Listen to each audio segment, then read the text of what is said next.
तो विकृति बहुत बढ़ गई है। हम तो विद्यालय में सब दिन खड़े खड़े स्तुति करते थे। हमारे टीचर स्तुति कराते थे सारे बच्चों से, खड़े होकर सब हाथ जोड़ करके खड़े रहते थे, पंक्तिबद्ध होकर के, और स्तुति करते थे। आप लोग भी किए होंगे। अब विद्या का कल युग में कुछ विकास हुआ है, इसीलिए बैठ करके करते हैं। अब बैठ करके, और कुछ विकास होगा तब लेटे लेटे करेंगे। विकास हो रहा है। पहले खड़े खड़े बच्चे स्तुति करते थे, अब बैठ करके कुछ दिनों के बाद लेटे लेटे, क्योंकि पेरेंट्स नाराज न हो जाए, नहीं तो बच्चे नहीं भेजेंगे। अभिभावक नाराज न हो जाए, मेरे बच्चे पर कड़ाई हो रही है। जिस स्कूल में मैं ठहरा हुआ हूँ बहुत सारे नियम लिखे हुए हैं, उसमें है कि बच्चे पर कड़ाई नहीं कर सकते हैं। हम लोग टीचर के डर से थर थर कांपते थे, आज बच्चे के डर से टीचर थर थर कांपते हैं। बच्चे के जीवन का विकास कैसे होगा, आज टीचर थर थर कांपते हैं। पता नहीं, एक कड़वा वचन बोल दूंगा बच्चे को तो माँ बाप को जाकर के कहेगा, वहां से पुलिस लेकर के अभिभावक आ जाएंगे। ऐसी हालत है। इसीलिए बच्चे संस्कारहीन होते जा रहे हैं। माँ बाप को क्यों नहीं प्रणाम करते, वो संस्कारहीन हो गए। संस्कार आजकल स्कूल में मिले नहीं। हमारे मन में हुआ और दुनिया में संस्कार तो नहीं दे सकता, लेकिन संत मत में तो हम संस्कार दे ही सकते हैं। इसलिए धर्म की रीढ़ नामक पुस्तक लिख दी है। अपने बच्चे को पढ़ाइए और देखिएगा कैसा बच्चा संस्कारी बनता है। मैंने प्रयास किया, संस्कारी बनाइए। पानी जोरी आगे वही ठाड़ी, सबरी भगवान की स्तुति करने के लिए हाथ से जोड़कर खड़ी हो गई। इतने से स्तुति की भूमिका नहीं पूरी हो गई। स्तुति किस भाव से करनी चाहिए, किस तरफ देखते हुए करनी चाहिए। कहते प्रभु ही बिलो की प्रीति अति बाढ़ी, राम की तरफ देख रहे हैं, हाथ जोड़कर खड़ी हैं, राम की तरफ देख रहे हैं। मैंने एक ठाकुरवाड़ी में देखा, बहुत लोग गए प्रणाम करने के लिए, बढ़िया बढ़िया जूता गेट पर खोल कर गए। एक सेठ जी के पास 2000 के जूते, गेट पर खोल तो दिया, मूर्ति के सामने बोल रहा है त्वमेव माता। एक बार भगवान की तरफ देखकर त्वमेव माता, और दूसरी बार मन में होता है जूता तो नहीं लेकर के गया, क्या पिता त्वमेव,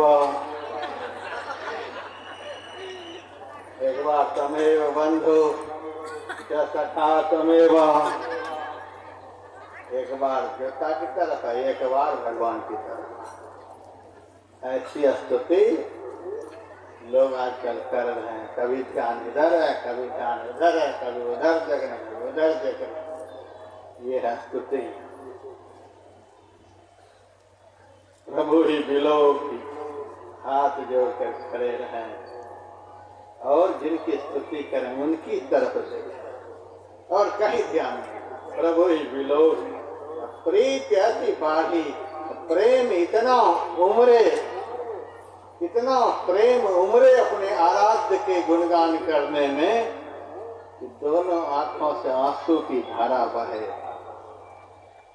मम गुण गावत पुलक शरीरा, राम ने लक्ष्मण को स्तुति करते हुए सिखलाया। मम गुण गावत पुलक शरीरा, गद गद गिरा नैन बह नीरा। राम ने सिखलाया लक्ष्मण को, और आज सबरी सिखला रही है राम को। कैसे स्तुति की जाती है। प्रभु ही बिलो की प्रीत अति बाढ़ी, आंखों से आंसू की धारा बह रही है।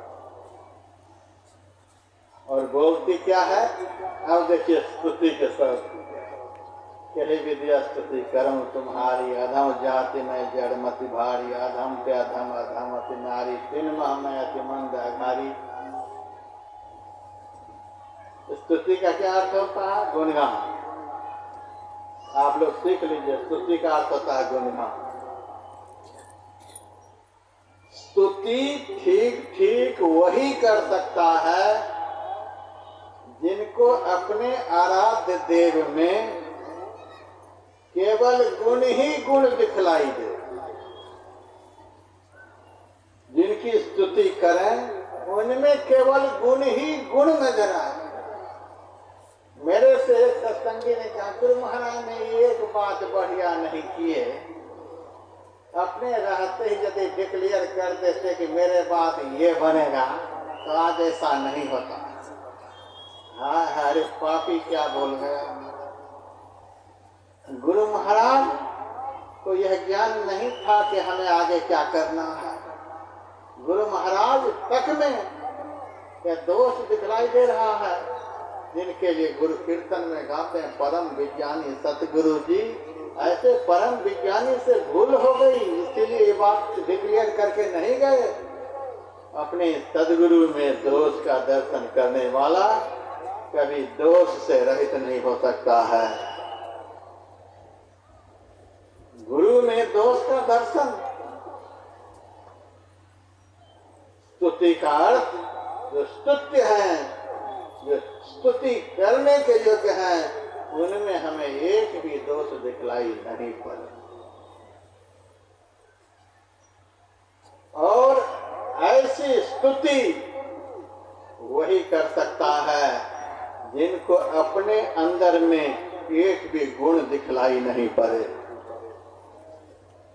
ऐसी स्तुति वही कर सकता है जिनको अपने अंदर में एक भी गुण दिखलाई नहीं पड़े। यदि एक भी गुण अपने अंदर दिखलाई दे दिए कि हमारे में ये कोई गुण है, तो वह सच्चा स्तुति करने वाला नहीं है।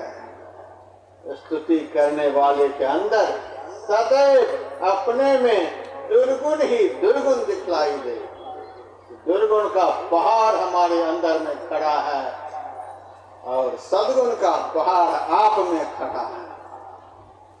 सामने वाले में सद्गुण नजर आए और अपने में केवल दुर्गुण नजर आए, तब ठीक ठीक स्तुति होती है। और ऐसी स्तुति से तो एक ही दिन में, एक ही बार में आराध्य देव प्रसन्न होकर उनके सामने खड़े हो जाएंगे। ऐसा मेरा विश्वास है। हमारे गुरुदेव की परिपूर्णता में क्या कमी थी, लेकिन बाबा देवी साहब के सामने क्या गाते हैं, मोह से अधम को जो सको तारी, तो तुम्हारी बलिहारी। मेरे जैसे पापी को यदि आप तार देंगे तो आपकी बड़ी महिमा होगी। साधन भजनहीन मौसम न कहूँ, मेरी इस दुर्बलता को प्रभु जी हटाना। पापों के संस्कार जन्मों के मेरे हैं जो दया कर क्षमा कर मिटाना। क्या गुरु महाराज ऐसे थे? लेकिन गुरु महाराज को अपने अंदर में बाबा देवी साहब के सामने कोई भी सद्गुण नजर नहीं आता था। अपने में कितनी बुराई। सभी संतों का इतिहास पढ़िए। मौसम कौन कुटिल खलकामी, मौसम कौन अधम अपराधी, क्या क्या संतों ने अपने विषय में बखान किया। हम ऐसे हैं, हम ऐसे हैं। हमने तो एक दिन धोती साफ कर दी, हम एक दिन खाली धो दिए तो चाहते हैं पत्रिका में छप जाए,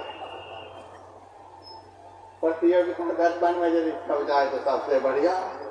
आस्था चैनल पर यदि वह दृश्य दिखा दिया जाए कि धोती साफ कर रहे हैं तो सबसे खुशी की बात होगी। थोड़ा सा यदि इधर उधर कर दिया तो चाहते हैं कि इसका इतिहास बन जाए। तो हमारे गुरुदेव ने तो पदावली में इतिहास बना दिया। मोह से अधम को जो सको तारी, तो तुम्हारी बलिहारी। हमारे सदगुरुदेव ने अपने सत्संगियों को अपने गुरु के सामने स्तुति कैसे की जाती है सिखला दिया। वही सबरी। देखिए एक भी शब्द अपने अंदर बड़ाई का है। जिस सबरी के लिए राम ने कहा सकल प्रकार भगति दृढ़ तोरे, तुम्हारे में सब प्रकार का अटल भक्ति है। बिना बुलाए जिनकी कुटिया पर परमात्मा पहुंचे, उनकी महत्ता का कौन वर्णन कर सकता है। और उस भक्ति मार्ग की आचार्य परम भक्तिन सबरी की विनयशीलता देखिए। यही विधि स्तुति करूं तुम्हारी, मैं किस प्रकार से स्तुति करूं। अधम जाति में जड़मति भारी, अधम से अधम, अधम अति नारी।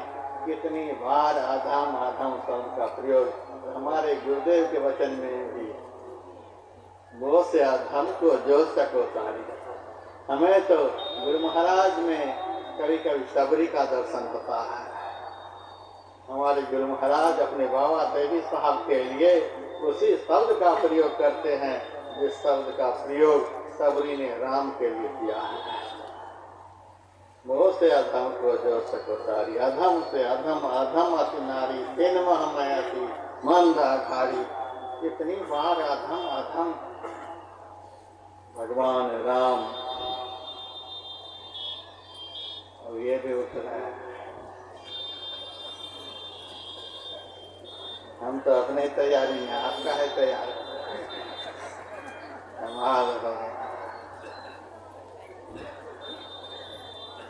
पुराने लगते हैं, पुराने से बड़ा खतरा आजकल लगा। मुझे बुलाइएगा तो बहुत कुछ सुनना पड़ेगा, इसीलिए मेरे सामने संभल करके बैठना हो, नहीं तो पीछे बैठिए जा करके।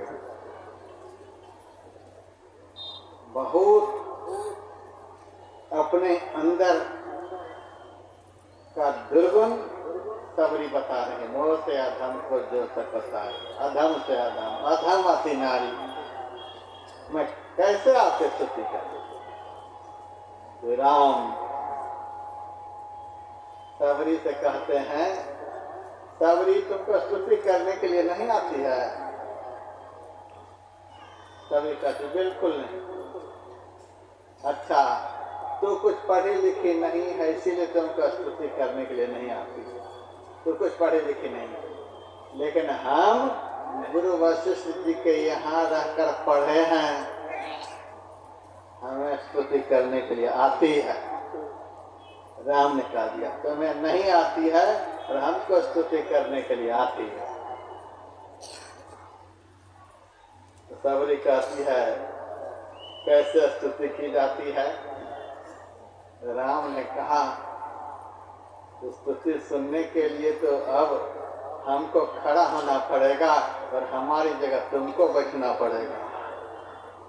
सबरी आज तू बैठ, आज राम तुम्हारी स्तुति करेगा।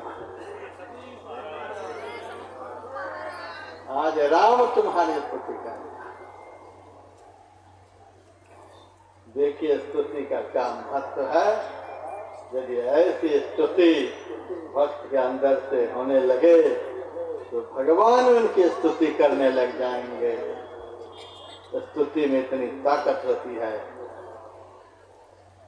हमारे गुरुदेव के प्रवचन में है संत मत सत्संग के द्वारा ईश्वर भक्ति का प्रचार होता है और ईश्वर की भक्ति में 3 बातों की आवश्यकता है, स्तुति, प्रार्थना और उपासना।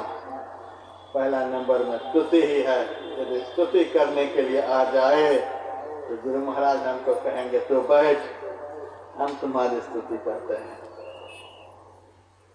कितना गुरु महाराज हमको गढ़ेंगे ये कल्पना करिए। भगवान ने कहा तो बैठ और भगवान सबरी की स्तुति करने लगे। कह रघुपति सुन भामिनी बाता, मानव एक भगति करना था। सबसे पहला शब्द सबरी के लिए भामिनी। भामिनी का अर्थ होता है सुंदरी। सबरी कैसी सुंदरी थी कौन नहीं जानते हैं। इस पूरे पंडाल में एक भी वैसे नहीं होंगे, ऐसी सुंदरी सबरी। पति भी जंगल में ही छोड़ करके भाग गए, ऐसी थी सबरी। लेकिन उस सबरी के लिए राम ने सुंदरी शब्द का प्रयोग किया। संत और भगवंत को चमड़े की सुंदरता नहीं दिखलाई देती है। इसका चमड़ा बहुत बढ़िया है तो ये बहुत सुंदर है। चमड़े की सुंदरता तो